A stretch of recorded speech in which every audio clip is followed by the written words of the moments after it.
अच्छा, शायरी की सूझबूझ रखने वाले अहबाब को इस चीज़ का बाज़ोक अंदाज़ा होगा कि ये जो शायरी है और जो शुअरा हज़रात हैं, शुअरा हज़रात हमेशा ही अपने दर्द, कर्ब और अज़ियत का वो अपने शुअरा में, अपनी शायरी में जो है वो ज़िक्र करते रहते हैं। और अगर हम शुअरा की जो पर्सनल लाइफ़ है उसका भी मुताला करें तो हमें अक्सर ये मिलता है कि टूटे दिल के साथ तकालीफ़ और मसाइब जो हैं वो उनकी ज़िंदगी में इन तमाम चीज़ों की भरमार रहती है।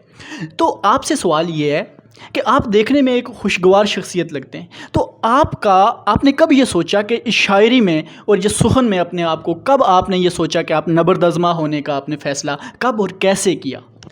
जी, आपका सवाल दुरुस्त है, लेकिन यहाँ पर मैं कब और कैसे के बयान से ज़रा हट कर ये अर्ज़ करता चलूँ आमिर भाई, कि जिस तरह एक रूहानी तबीब और जिस्मानी तबीब होते हैं, अच्छा। बिल्कुल ऐसे ही एक शायर को भी तिलमीज़ुर रहमान होने के साथ साथ एक तबीब आफाकी होने का भी शर्फ़ हासिल है। वाह!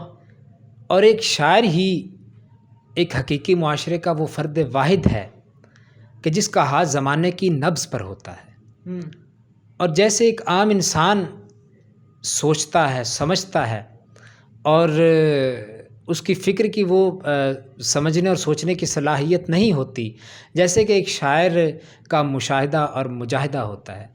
तो मैं ये समझता हूँ कि आप एक अच्छे इंसान और एक बेहतरीन शायर और अच्छे शायर तब ही हो सकते हैं कि जब आप ज़माने के दुःख और दर्द, गम व अंदोह और मसाइब व आलाम को अपनी खुशतबई और खुशमिज़ाजी में बराबर का शरीक ठहराएँ। क्या बात है। अच्छा हुज़ूर, ये फ़रमाइएगा कि अगर हम जदीद शायरी का मुताला करते हैं और जदीद शुअरा को हम पढ़ते हैं तो एक शेर मैं आपके गोशगुज़ार करता चलूँ और उसके बाद मैं आपको अपना मुद्दा बयान करूँगा। वो शेर है कि मुझसे मिलता है मगर जिस्म की सरहद पार नहीं करता। मुझसे मिलता है मगर जिस्म की सरहद पार नहीं करता। इसका मतलब है तू भी मुझसे सच्चा प्यार नहीं करता।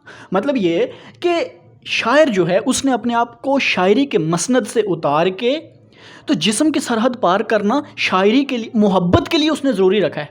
यानी कि मोहब्बत तभी सच्ची होगी जब आप जो महबूब और मुहिब हैं दोनों जिस्म की सरहद को पार करेंगे। तो इसको किस तरह से देखते हैं आप? शायरी में ये असलूब आपको किस तरह से लग रहा है? जी, मैं मेरे ख़्याल में इसका तफ़सीलन जवाब आपके दूसरे सवाल में भी आपकी खिदमत में पेश कर चुका हूँ। लेकिन मैं ये अर्ज़ करता चलूँ कि जो शायरी है वो हवस परस्ती, निस्वानी ख्वाहिशात और शहवत परस्ती का नाम नहीं है। जैसे कि आप क़ब्ल इस्लाम दौर जाहिलियत की तारीख़ का आप मुतालिया करें तो उसमें आपको एक शायर जो बड़ा उसका हम अरबी अदब में और अरब के जो फ़साहत व बलागत में उसका एक बड़ा नाम है, उमरा उल कैस, जो ज़ुबान ज़द-ए-आम था उस दौर में भी, आज भी मतलब जो अदब को समझने वाले लोग हैं इस चीज़ को समझते हैं, उसका नाम भी जानते हैं। तो उसने नंगोवार और बरहनापन को अपनी शायरी और अपने असलूब में बड़ा उजागर किया। तो मैं ये समझता हूँ कि आज की जो जिसका अभी आप ज़िक्र कर रहे थे, जिस्म का और निस्वानी ख्वाहिशात का और हवस परस्ती का, तो उसकी शायरी देख लें और अगरचे उसका मतलब वो आप उसके जो फ़साहत और बलागत और उसका तख़य्युल और तसव्वुर को तो नहीं पहुँच सकते, तो उसकी तो मतलब ये ख़ाक को भी नहीं पहुँचते उस तख़य्युल को, लेकिन वो जो ख़यालात थे और इनके ख़यालात में मैं समझता हूँ आज के जो शायरी के ख़यालात हैं और उन ख़यालात में कोई फ़र्क नहीं मैं देखता। लिहाजा मैं ये समझता हूँ कि जो शायरी है वो एक अज़ीम जज़्बे और अज़ीम और पाकीज़ा जज़्बे का नाम है। जैसे कि आप देख लें कि